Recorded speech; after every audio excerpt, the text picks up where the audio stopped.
Вы слушаете подкаст «Лайфхак». Здесь мы говорим о полезном максимально коротко. Почему кошка чихает и что с этим делать? Разбираемся, когда такой симптом является тревожным признаком.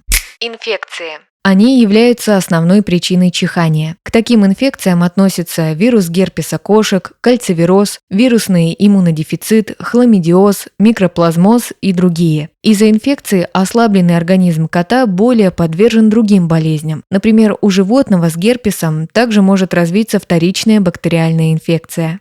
Вдыхаемые раздражители и аллергены. Вызывать чихание может аллергия или контакт с раздражителями, которые содержатся в воздухе. В их числе сигаретный дым, ароматические свечи, духи, пыль, пыльца растений, чистящие средства, спреи от насекомых, освежители воздуха и даже наполнители для лотков. Если причина именно в этом, другие симптомы обычно отсутствуют. У кошки нет выделений из глаз и носа, она ест с аппетитом и ведет себя как обычно. Но чтобы исключить все сомнения, лучше посетить ветеринара.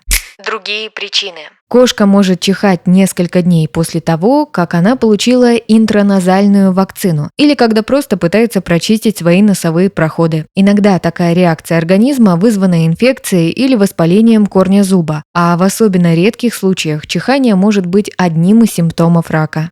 Какие симптомы могут сопровождать чихание? Вместе с чиханием у животного иногда проявляются и другие симптомы. В их числе апатия, вялость, депрессивное состояние, выделение из глаз, язвы и отеки, затрудненное или учащенное дыхание, лихорадка, выделение из носа, в том числе прозрачные, желтого оттенка или кровавые, плохое состояние шерсти, ее выпадение, повышенное слюноотделение, снижение аппетита, отказ от еды и потеря веса, хрипы и кашель. Если чихание сопровождается любым из этих признаков, обязательно обратитесь в ветклинику за консультацией.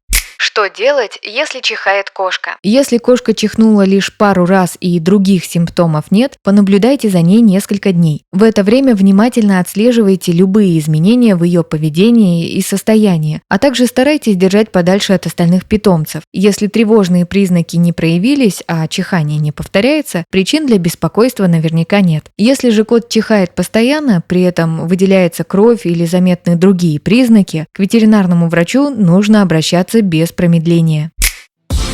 Подписывайтесь на подкаст «Лайфхак» на всех удобных платформах, ставьте ему лайки и звездочки, оставляйте комментарии.